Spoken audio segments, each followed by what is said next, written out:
Lynn, this horse belongs to Lynn Ginnup. Actually, it's his granddaughter's Josie's horse. It's a 2-year-old. It's got some draft cross in him. Pretty fancy looking horse. Built nice. And the granddaughter wants to use him as a saddle horse. And Lynn asked if we could help out and get a little groundwork, get a few rides in with him, and teach him a few things as a 2-year-old. So we're going to put probably about 30 days on him and do a lot of groundwork in this first 30 days and some saddle work. We'll get some rides on him, 4, 5, 6 rides, and then we'll take him back over and turn him out for the winter. And then as a 3-year-old, because he's a big horse physically, but mentally he's still just a 2-year-old. And then as a 3-year-old, we'll bring him back over and put another 30 days or so on him and really get him working under the saddle pretty good. But you still gotta, I'm a firm believer, I know a lot of people ride 3-year-olds really hard, but I'm a firm believer in, they're 3. I don't care how physically big they are, mentally they're 3. And you can blow their minds up by trying to do too much with them. He's got a good disposition, he's pretty easy teacher. Or student, I guess. He, right there, I mean, he just dropped his head, licked and chewed, gave Crystal just the right response. She's kissing him in now.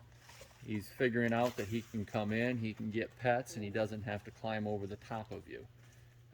We like about a 2-foot distance between us and the horse. We can reach out and pet them, but they do not need to climb in our back pockets. That's a safety issue. So, and this guy, because of his age, his immaturity, he's nervous or he's scared and he's looking for someone to protect him. So he tries to get right on top of you for protection. And that's obviously a very dangerous thing. He's not doing anything wrong. He's just looking for a leader. And so we're trying to teach him, we're the leaders, but here's the rules. This is the way we lead. You have to obey these rules. And I guess that can seem harsh, but it's not. The horse loves it. The horse looks for it. It wants to know that it's protected. It wants to know that it's safe if it stays within these boundaries. The same as a human being. It's no different for us, for babies, human babies, adults. We all have to, here's the parameters that God gives us to live in. And as long as we live within those parameters, life is golden. And when we step outside of them, even a little bit, life starts to get very difficult in all kinds of ways. So it's pretty cool stuff. I'm pretty excited to get a saddle on him, but I don't want to rush him either. He's not got the confidence yet that I'm looking for to get a saddle on, because he'll get scared, and then now I've done damage to his mind by putting a saddle on and trying to ride him too soon. And he'll associate the saddle with that stress, which is of course counter to what you want. Right. We want him to look at that saddle and look at the rider coming at him and getting on him as a great thing, not something to be fearful of. And so we're a lot about building confidence in the horse through parameters or through guidelines. And that's what he's learning right now. He's getting desensitized to the flag, which he has no issue with, which is fantastic. Yet he's responsive to it, which is great. It's the best of both worlds. Yeah, I mean, he's really seems to have a good mind, and he's pretty to look at.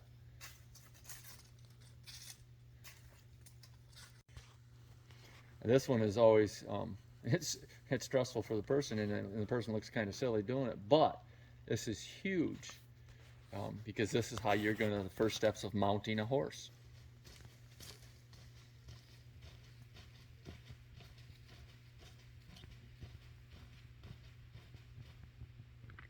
And he did good. Try and put a little more weight down on your hands and see what he does. Even pushing him sideways a little bit so he can start to learn to take the weight.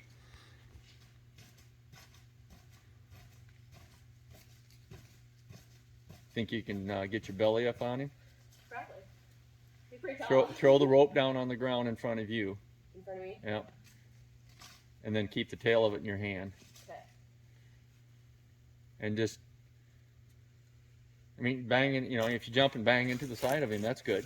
I mean, sometimes we don't get on real gracefully. especially the older I get. He just rests his nose, his lips against my hip. He's pretty tall. He's sloppy. Yeah, You know, it's you good want him- at this stage to be sloppy. You want him to not be surprised by sloppiness. Yeah.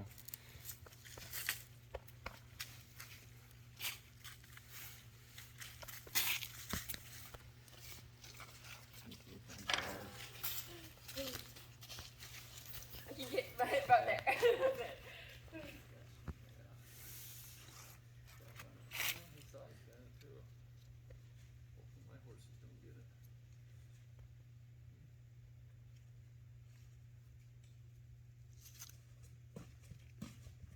Hey, nice.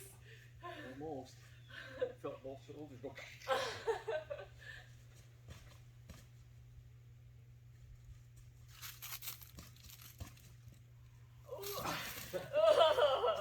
Not quite, but that's perfect, buddy.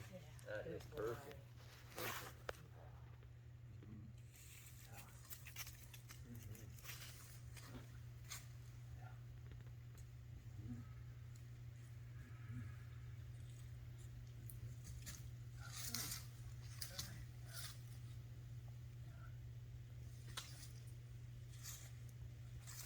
That softening at the pole. Teach them to release at the pole because they can hold a lot of tension up there. Even if they're softening in other spots. But if they relax there, they're relaxed. You want to work it at the atlas joint.